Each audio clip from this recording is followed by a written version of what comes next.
Hey guys, so welcome back to the PowerEdge R820 rescue project here. It's actually been several days since the last time I recorded on this, and a few things have happened since then.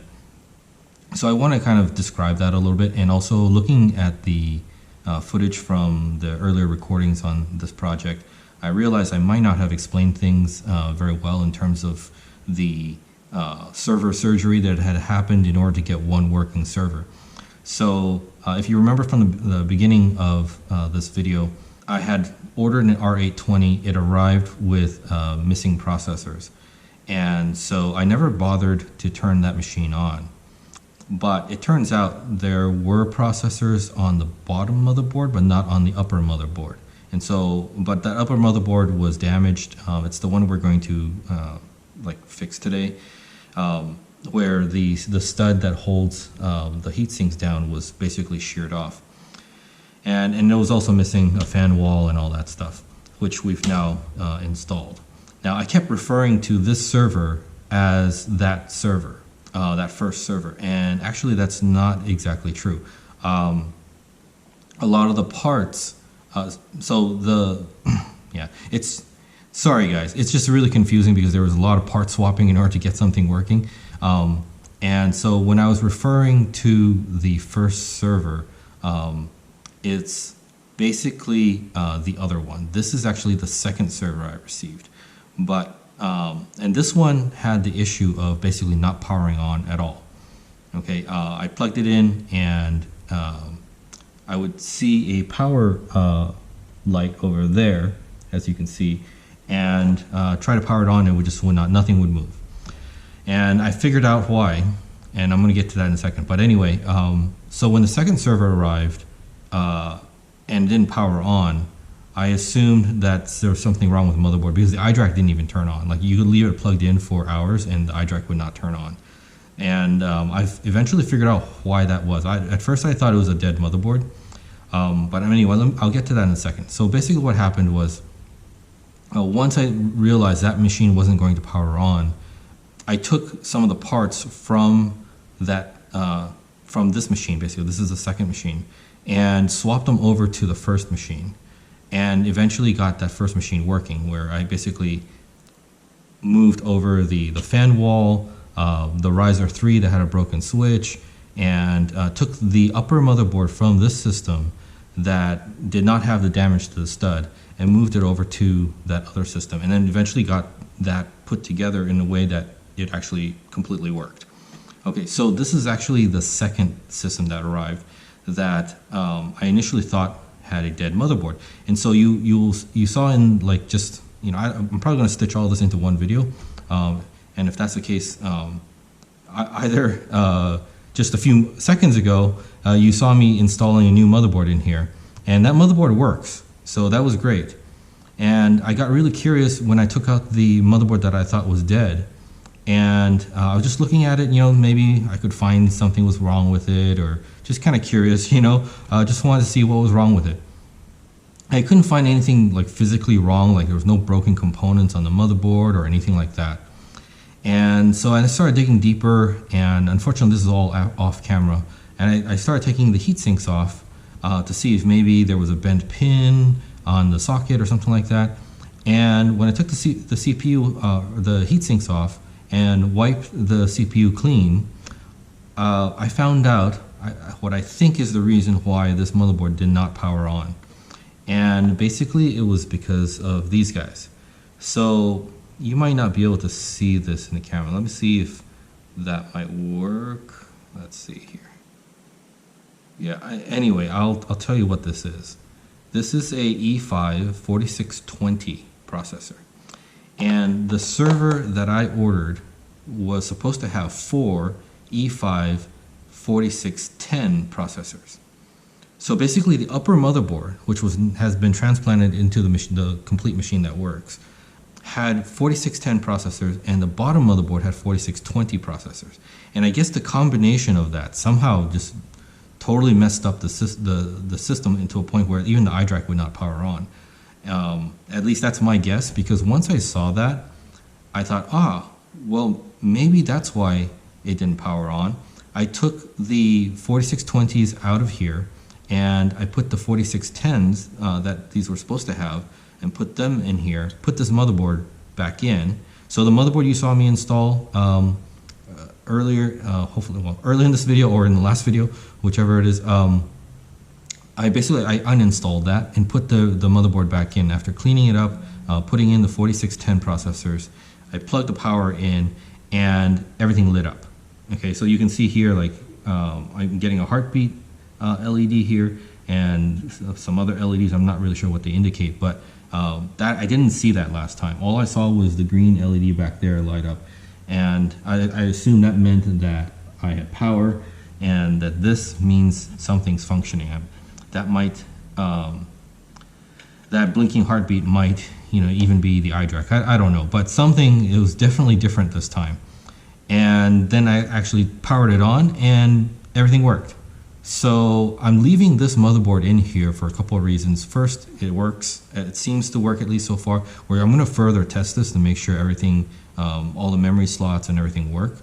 But one of the main reasons that I want to keep this motherboard, the original motherboard, in here is because the service tag and the MAC address and all that stuff is what's documented with this chassis. So if you switch out motherboards, the service tag and the MAC addresses of the new motherboard will be different than what the chassis has documented, right? So I'd rather just keep things consistent, and as long as this motherboard works, I'm going to keep things consistent and use the original motherboard now that it seems to power on.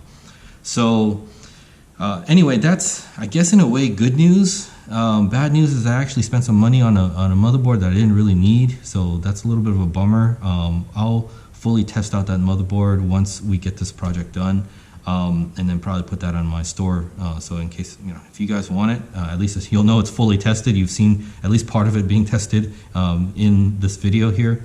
Now, the thing that really kind of bugged me was that the person who sold me these servers, and I'm not gonna like harp on them too much because I essentially got 2 servers out of the deal, but he swore up and down to me that like he powered on the server, and it worked just before he shipped it. And at first I thought, okay, if everything was consistent and was as expected, then I could see that maybe something happened in shipping, and I don't know, electrostatic discharge, at the shipping company. I don't know what happened. So, sometimes weird things happen, and I can't fault the guy for that, right? If he actually tested everything and then shipped it out to me, and somehow something bad happened, and then this thing didn't power on when it got to me, that would have been acceptable, at least. Like I could understand that. But now, knowing the cause of why this didn't power up, that basically there were different processors on the bottom motherboard than the upper motherboard, I can only conclude that the guy straight out lied to my face. And so that's not a great feeling. Yeah, I doubt that a shipping company would take a server apart and swap out processors, half the processors in a server, and then continue shipping it out, right? So, had the guy just said, hey, sorry, I didn't test it, and I'm sorry, the service I sent out to you just, didn't turn on, that would have been okay. But he swore up and down that like, oh, I just turned it on and everything was working fine. I don't know why, blah, blah, blah. Well, now I know why. And I just really wish people would not lie, right? Like if you made a mistake, or were too lazy to check out something or test something before you send it out, just say that. Just say like, hey, sorry, I'm just so busy, I didn't get time to test it, and I'm sorry, you got a server that didn't power on when you got it. That would have been okay. But to just lie to me and say, hey, I turned it on, everything was working, just 10 minutes before I packed it up, and I don't know why it's not working. Well, anyway, I won't go much further on that, but anyway, so I have the original motherboard in this system now. I've got the 4610s in here.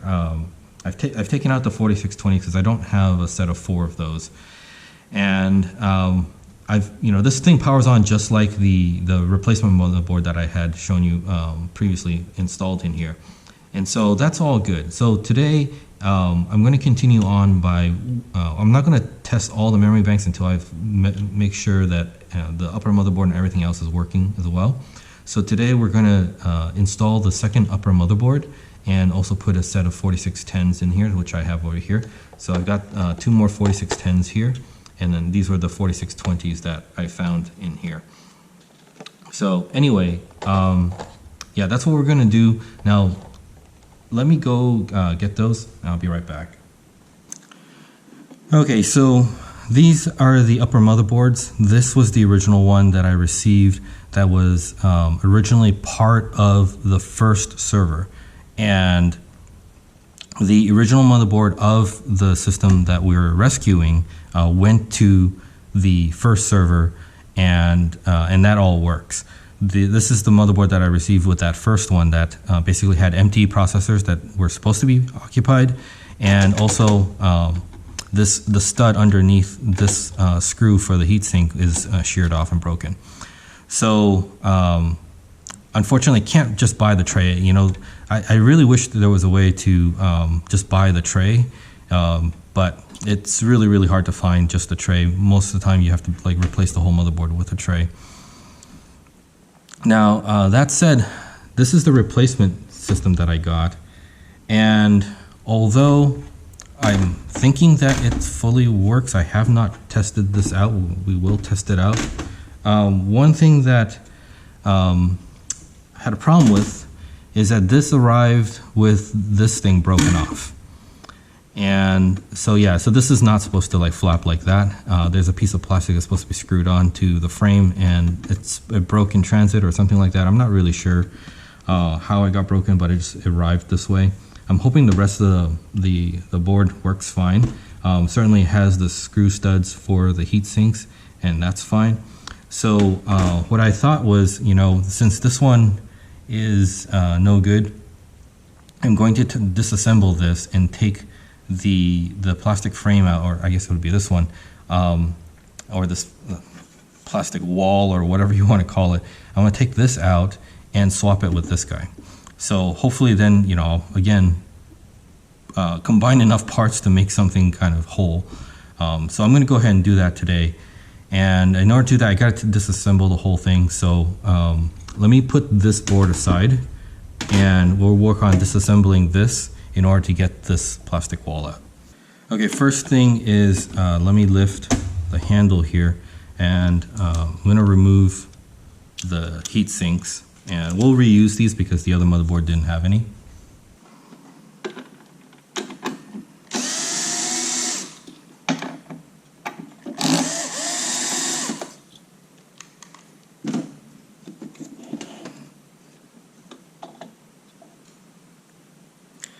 Okay, so in order to remove this plastic wall, unfortunately looks like it's screwed on to the frame from underneath the motherboard.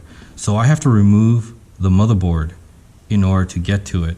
And in order to remove the motherboard, I think I'm gonna have to remove this bracket, which I think holds the, well, maybe not. Anyway, there's a couple of screws. Let's just go ahead and remove them and see what we find out. Well, that's a really long screw. Okay, there we go.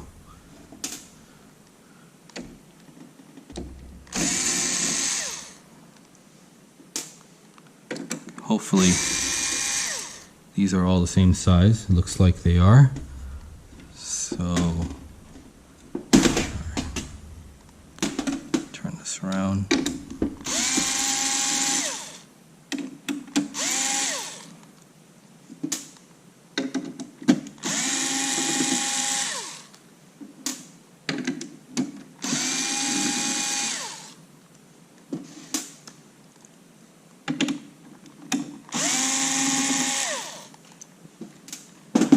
Alright, so let's see, does this lift up?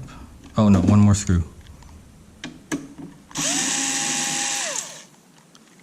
Okay, it looks looks like it came loose. Yep.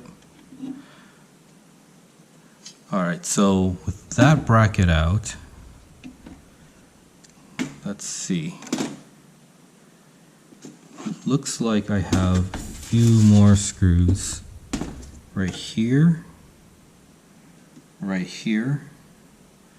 and there's a bunch of screws, but I think that connects to, that just holds the electrical connector. I think there's a power connector underneath here, so I don't think I need to remove that. I'm going to remove these two screws.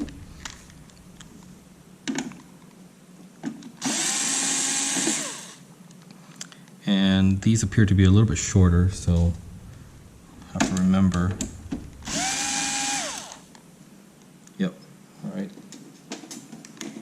So at this point, okay, the motherboard is a little bit loose. I've got these little plastic standoffs that hold the handle here when it's fully closed. And there's some torque screws down in there, so let me go get a torque screwdriver. Alright, that's a good fit. So, by the way, in case, if you're following this video, the torque screw that's holding these plastic standoffs is a T15.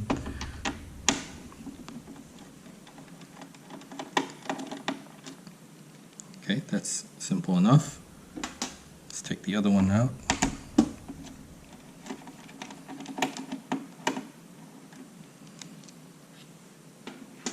Okay, so let's see if the motherboard is now loose. The middle part seems like it's still attached. It might be these socket retention, or the CPU retention spring thing that's okay. So I'm going to remove those two and see if that does the trick. Okay, so these are also held in by Torx screws, and this is a T20. So let's go ahead and, you know, maybe I should release the spring tension. I don't know if that matters or not, but it seems like a good thing to do.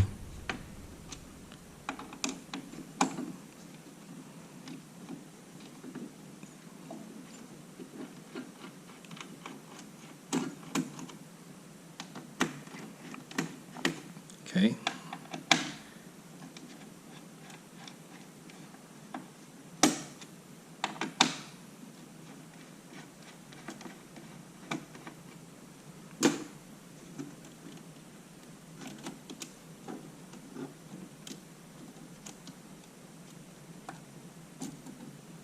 All right.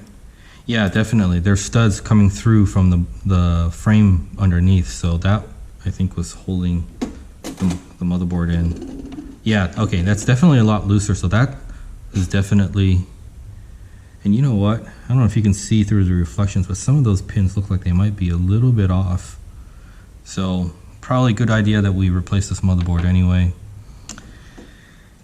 Alright, let's do the same for the, oh, you know what, again, let me take the spring tension off in case that matters.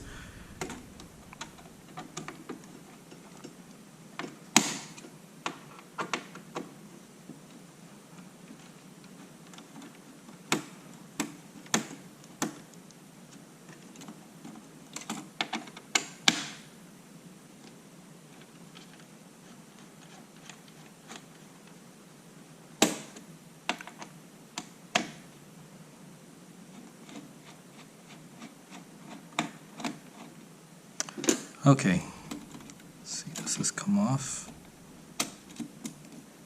Alright, so let me put that aside, and I don't want, hopefully, let's see, this.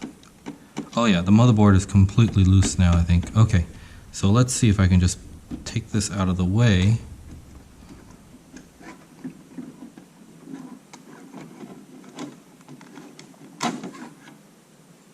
Alright.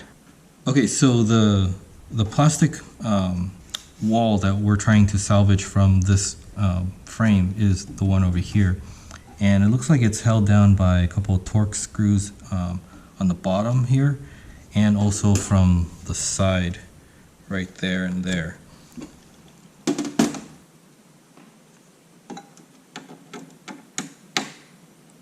Yeah, okay, T10 seems to be a snugger fit, so I'm going to use that.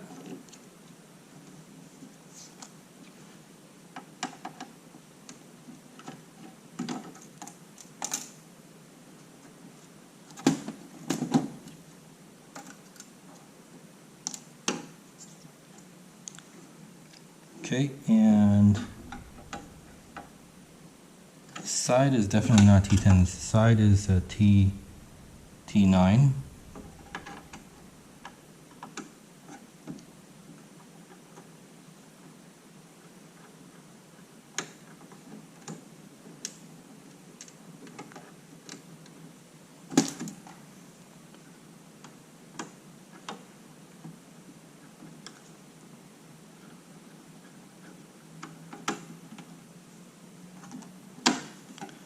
Okay, so that allows us to take this plastic bracket off, and I'm going to reuse this in the replacement motherboard that I got where this was broken.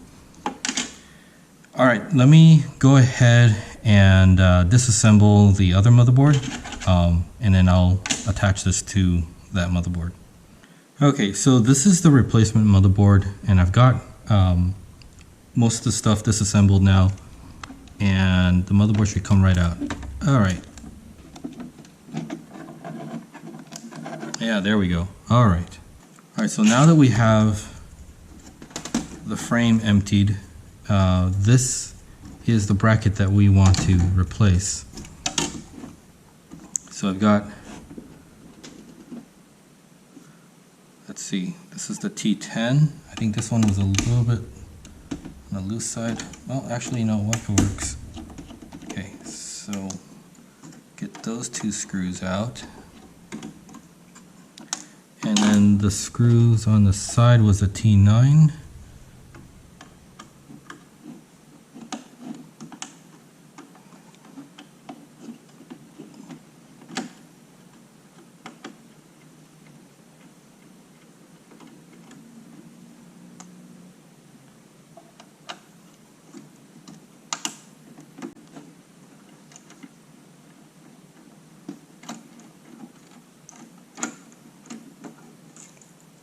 Alright, so as you can see, this bracket broke off.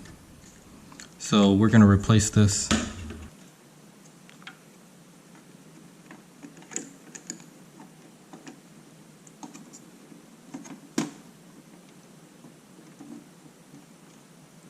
Alright, goes right in there.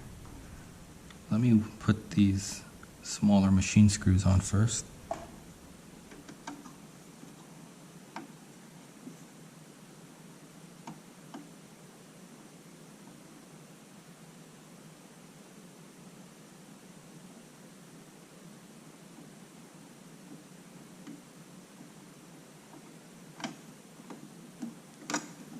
I'm having a hard time threading this in, right?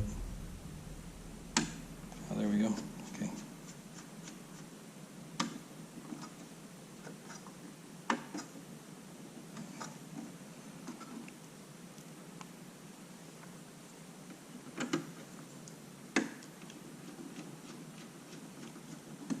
All right, that one went in a lot easier.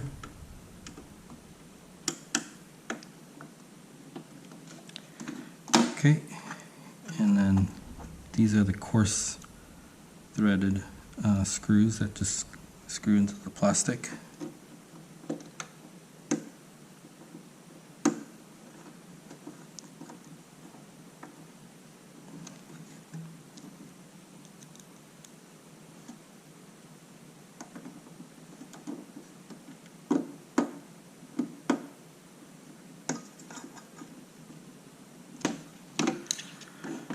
Alright, so now we have a frame that has not broken sidewalls. Let's get the motherboard back in. Now if I was a smarter person, just thinking about this, I probably should have tested out the motherboard before going through all this trouble, just to make sure it works, because I don't really know if this upper motherboard works at all. Now we just have to reassemble this thing, so hopefully that should be fairly simple.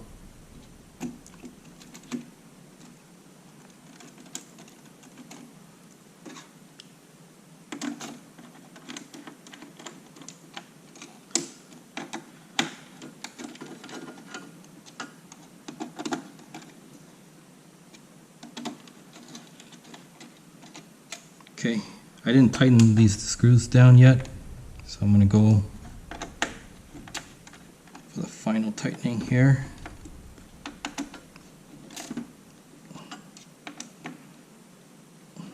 There we go. And I should be able to now apply the springs.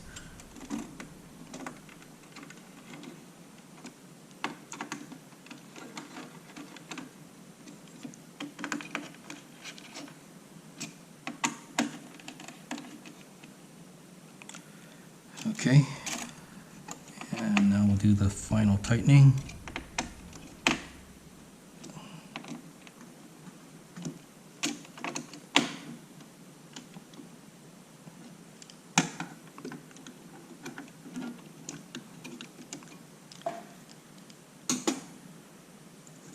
All right, let's get these standoffs. So this is also T10. I think so.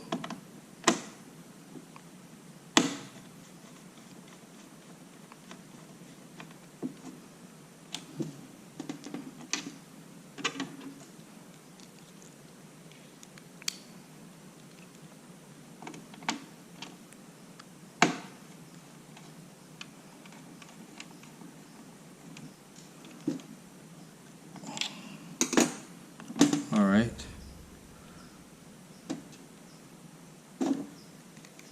And set the drill driver here, or the screwdriver here, to a low torque rating, torque setting here.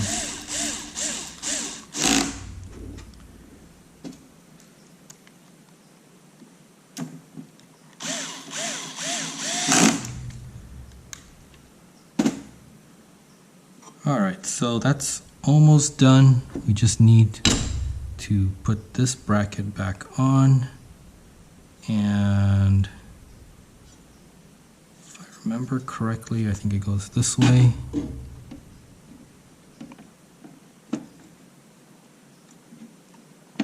Yep, that looks right. Okay, let me turn this around closer to me. I'll start with the two middle screws here.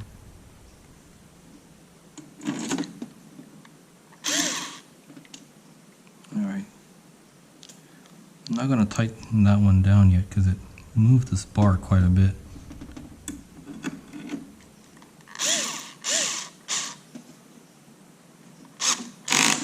Okay. All right.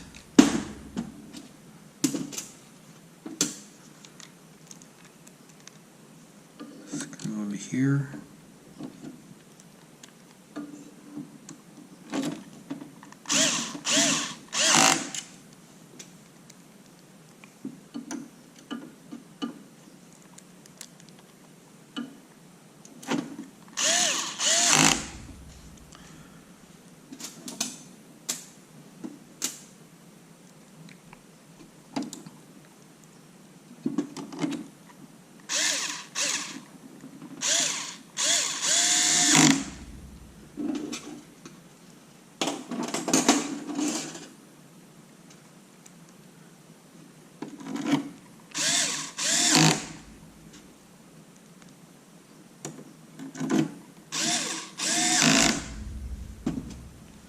Alright, one last screw on this end.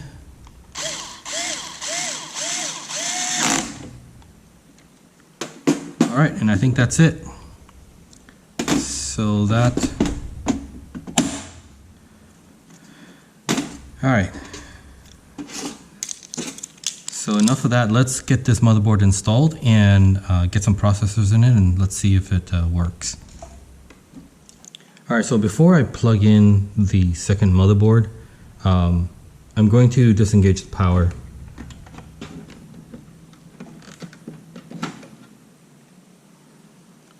Okay, and I'll hold down the power button for a little bit just to drain out any capacitors or anything like that.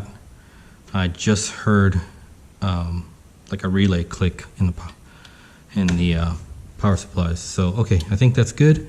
Let's go ahead and put that second motherboard on.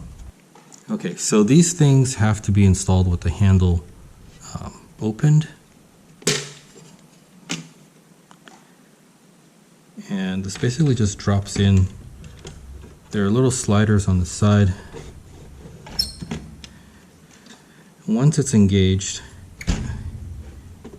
just close it like that, and it should be fully seated. But in order to install the processors, we're going to have to open this just a little bit more.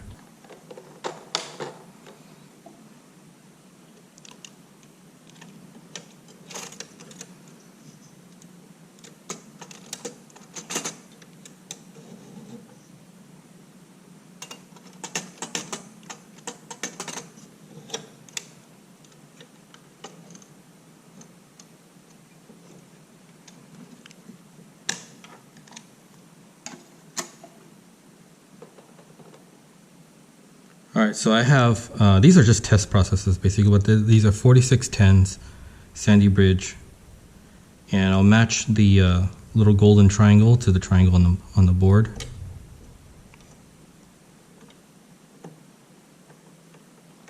Okay, just wiggle it a little bit, make sure it's seated correctly.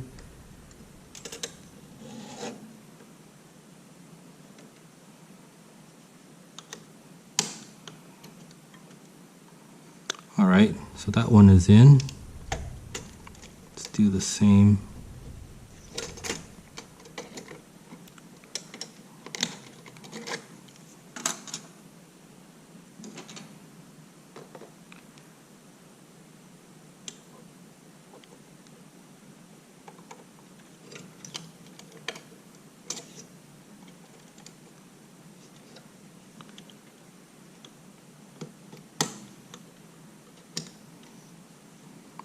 Alright, so processors are installed. Let me get the heat sinks. Okay, I've got two heat sinks that are cleaned. I'm not going to apply any thermal compound at this point, and that's just because I'm testing this. I want to make sure that everything fires up properly, and these are not the final processors I'm going to have in the server. So I just want to test it out.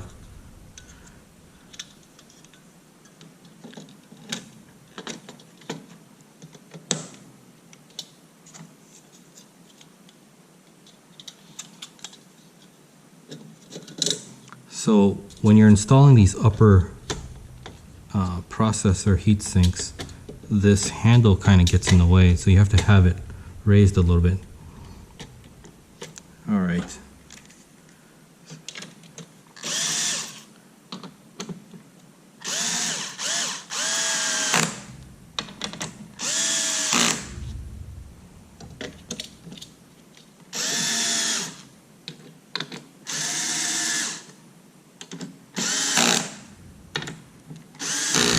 Alright, heat sinks are in.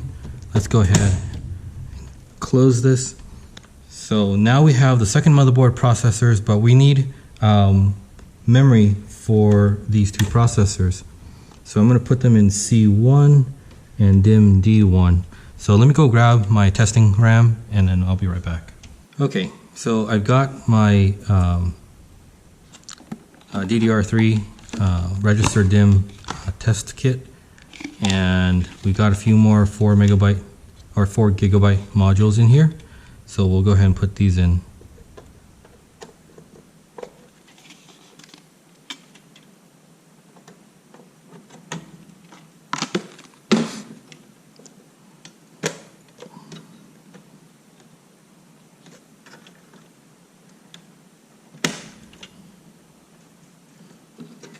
Alright, so I'll put the lid back on and we'll see if this machine fires up. All right, so I have the machine powering on right now.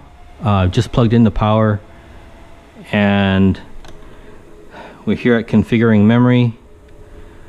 So let's see if we can get into BIOS at least and see the 4 processors. All right, so we've gotten this far in the boot process. I'm going to enter the system. Now it says 4 2. Yep, so we're seeing all 4 processors, and we had 4x4, so 16 gigs of RAM. So far, so good. Okay, let's get into system BIOS, system information. This is all good. We're gonna have to update all the firmware and stuff like that on this machine as well, but let's get into processor settings. And I'll just scroll down here. Okay, so there's processor 1, processor 2, processor 3, processor 4. So all 4 processors are available. Let's look at the memory settings. Well, it says 16 gigs, which makes sense because we had 4 gigabyte modules for each processor. So 4 times 4 is 16. Okay, so it looks like we have a fully working system now. Well, I won't say fully just yet because I haven't tested all the RAM slots. I want to make sure that all of those will work. All right, so I'm going to remove the test DIMMs. I'm going to actually fully load this guy up with some other DIMMs that I have. Let me go ahead and disconnect power. All right, guys, so next we're going to test out all the DIMM slots to make sure these motherboards are completely functional. I'm going to remove the initial test modules because I don't have, I'm going to need a total of 48 DIMMs. I don't have a total of 48 DIMMs of these test modules. I just usually have a few that I have just to make sure systems power on and stuff like that. Okay, so I'm going to put these guys away, and I'm going to be installing these guys. So yeah, that's a lot of RAM. These are 16 gigabyte modules, and there's 50 of them, so there's plenty because I'm going to need 24 on the top motherboard, 24 on the bottom motherboard for a total of 48, so I should have 2 left over. So this will be enough memory for me to test the entire system.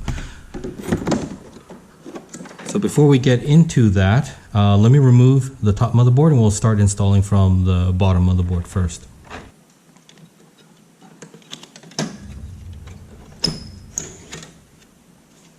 Okay, I'm going to remove the 4 gigabyte modules that I used for the initial boot testing. Okay, so yeah, we're going to have to open all these DIMM slots up.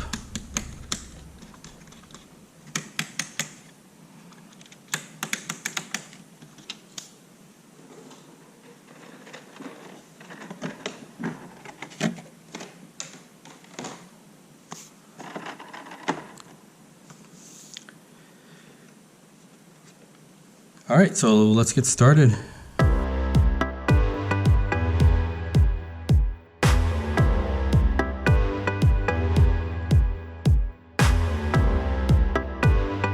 All right, I'm gonna get the top motherboard. We've got everything installed. And I don't know if you guys are used to installing memories or this many memory modules at a time, but man, it kind of hurts my thumbs. All right, I'll be right back with the upper motherboard. All right, here we are with the upper board. Let's get this in here.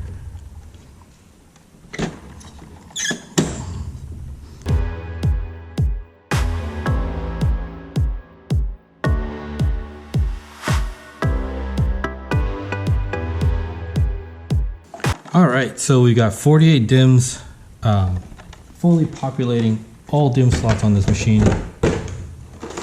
Put that aside. So I'm gonna pause a moment here. This is basically 48 chances that one of these DIMMs are not seated properly. So I don't know, you guys want to place your bets and see if this machine will power on the first shot, or it might not. You know, who knows? Hopefully all these Dimm modules from my lab inventory have been tested, so they should be good modules. I just don't know if I've seated all of them properly. I hope I did, but we're gonna find out. So I'm gonna put the lid on this thing, fire it up, and see if we get. So these are 16 gig modules. That's going to be 768 gigs of RAM in this machine. All right, let's see if that works.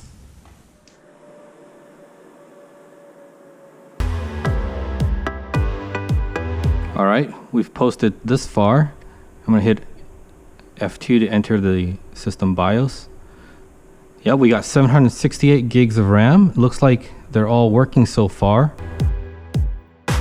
All right, so we're gonna enter the system BIOS. Memory settings. Yep, 768 gigs of RAM. And yeah, at 1333 megahertz. So now those memory modules can run, I think, at 1600 megahertz, but it's clocked down because I've got so many DIMMs per channel. So anyway, but it looks like it's working. All right, so we have what appears to be a fully working system. It does need a SAS controller and some SAS cables, so we're gonna get that. I'm gonna test out this machine some more, and we're gonna do some firmware BIOS updates, and then I'll consider this project done at that point. So now this video is probably getting a little bit long, so I think I'm going to break it up, but I'll record the firmware updating and the installation of a SAS controller and all that stuff in another segment here. I'm really glad to see that this machine is going to, hopefully find another purpose. Once this is all done, I'm going to put it up for sale. So I only need one of these. I bought, like I said, I only bought one originally, and now I've got two, and I'm really, really happy to see that this guy is going to be fully functional and hopefully serve someone else as a hypervisor or something like that. Hi guys, thank you very much for watching the second episode of the server rescue story. Please be sure to give me a thumbs up if you enjoyed this video, and be sure to subscribe and stay tuned for the third and final episode of this server rescue story, where we will put the finishing touches on this PowerEdge R820. Have a great day guys, bye bye.